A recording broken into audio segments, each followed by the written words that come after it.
she is an egotistical bully. And she was such a brat that she wanted to control every scene, wanted to see all the dailies, wanted to do her own cut and did her own cut of the movie. All this is very unusual for just an actress in the film. Blake Lively will be sued. Megyn Kelly just dropped a bombshell, revealing that Blake Lively is on a direct path to jail after masterminding and used threats and coercion and bullying to do it. Desperate smear campaign against Justin Baldoni. She went to extreme lengths. Justin didn't harass Blake. Blake was interested in wresting control of this movie away from Justin, who was the director and the producer. She was just an actress in it. To paint herself as the victim.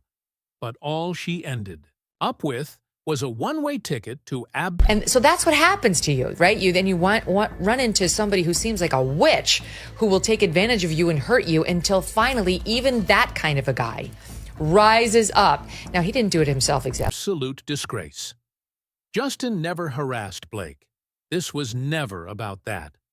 Blake wanted to wrestle control of the movie away from Justin, the director and producer, despite being just an actress in it.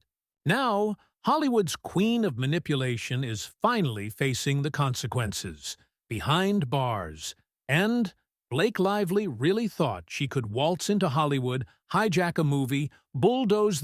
And she was such a brat that she wanted to control every scene, wanted to see all the dailies, wanted to do her own cut and did her own cut of the movie. All this is very unusual for just an actress in the film, even if she's the lead, and that she's now tried to turn this whole thing into a PR victory for her to get past what appears to be the fact that she is an egotistical bully. The director and still come out looking like the victim.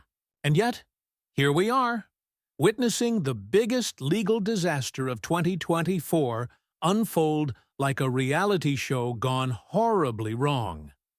It ends with... And then she continued. You know, she took that stiletto and stuck it in his heart when he was down there self-flagellating, being so sorry for anything having to do with his testosterone. With Us was meant to be an emotional masterpiece, a faithful adaptation of Colleen Hoover's best-selling novel.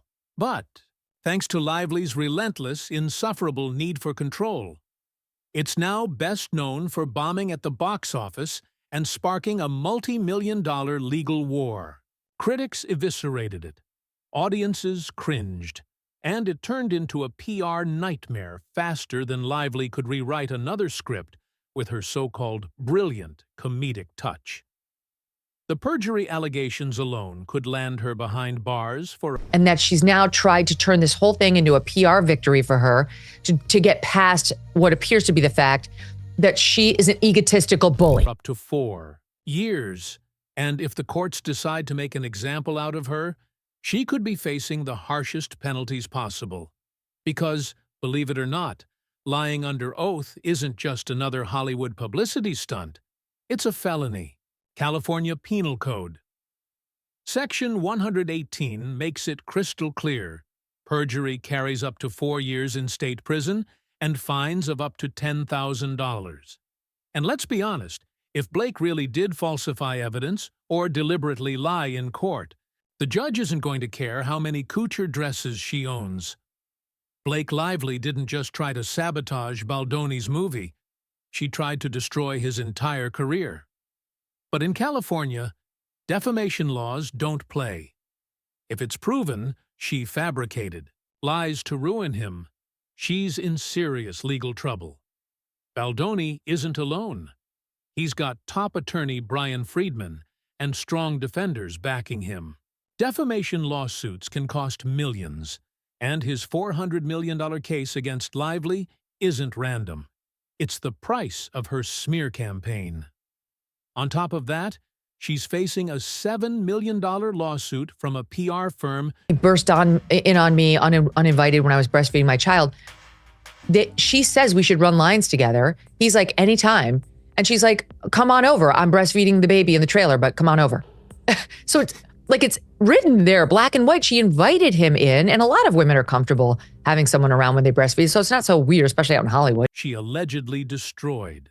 She may have mastered the red carpet smirk, but in court, with evidence piling up, that won't save her.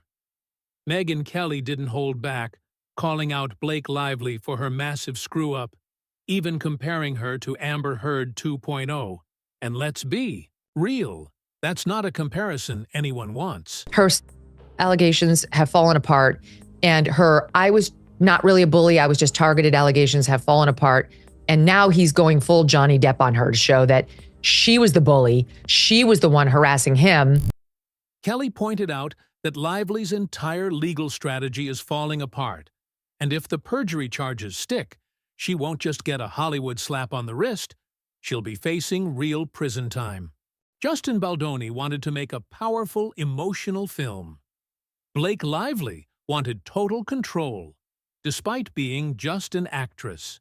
She allegedly never even read the book, but still tried to turn a story about domestic violence and healing into a comedic, fashion-forward spectacle. Meanwhile, Ryan Reynolds was reportedly whispering advice, and Taylor Swift was allegedly pulling strings behind the scenes. Lively pushed for rewrites, florals, and a press tour promoting her liquor and hair care lines, because nothing says survival like product placement. Baldoni aimed for raw emotion.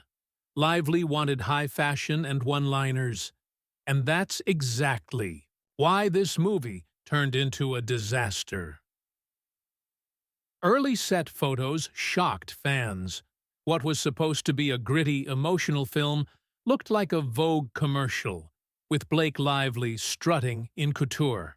Reports say she clashed with Justin Baldoni, rewrote scenes, pressured executives to sideline him, and tried to take control of the movie. Ryan Reynolds allegedly backed her up, pushing for humor, even berating Baldoni in a private meeting. And, of course, Taylor Swift was reportedly watching from the sidelines. This turned into one of Hollywood's biggest legal battles. Baldoni sued Lively for $400 million, accusing her of defamation. She fired back, claiming harassment. Classic. Amber Heard 2.0. Then, the New York Times jumped in with a hit piece against Baldoni, but he struck back with a $250 million lawsuit. Now, with lawsuits piling up and her behind-the-scenes behavior exposed, Lively's career might be done for good. Blake Lively's PR team allegedly spent months smearing Justin Baldoni in the media while playing the victim. Every headline, every scandal, strategically placed. But when Baldoni tried to defend himself, Lively pushed for a gag order. The judge denied it, and now the floodgates are open. The biggest bombshell? Lively may have falsified evidence. If proven, she's not just looking at a career meltdown. She could face up to 5 years in prison. Megyn Kelly compared it to Amber Heard 2.0, and legal experts are taking the perjury charges seriously. Then there are leaked messages, Lively allegedly orchestrating a smear campaign, Ryan Reynolds berating Baldoni in a private meeting, and Taylor Swift reportedly lurking in the background. The most ridiculous part? Lively calling Reynolds and Swift her dragons, claiming she'd unleash them to destroy Baldoni's reputation. Baldoni wasn't having it. He dropped 168 pages of receipts, exposing Lively's interference, rewrites, and manipulation. Now, even her most loyal fans are struggling to defend her. This legal firestorm isn't just ruining her reputation. It might just end her career for good. Blake Lively isn't just fighting for public sympathy anymore. She's fighting to save her entire career. Hollywood can forgive a lot, but being impossible to work with? That's career suicide. The New York Times jumped in, but instead of reporting facts, they twisted the narrative, portraying Lively as a silenced victim while ignoring the 168 pages of leaked evidence proving she orchestrated a smear campaign. They framed Baldoni as an oppressive force instead of a director trying to protect his film. Megyn Kelly tore the NYT apart, calling them a Hollywood mouthpiece for powerful elites. The public backlash was instant. Social media flooded with receipts, exposing contradictions in Lively's claims that the NYT conveniently ignored. Now, Baldoni's legal team is holding them accountable, accusing them of publishing a deliberately misleading hit piece to destroy his career. If Lively thought this PR stunt would save her, she seriously miscalculated. This Hollywood disaster is just getting started.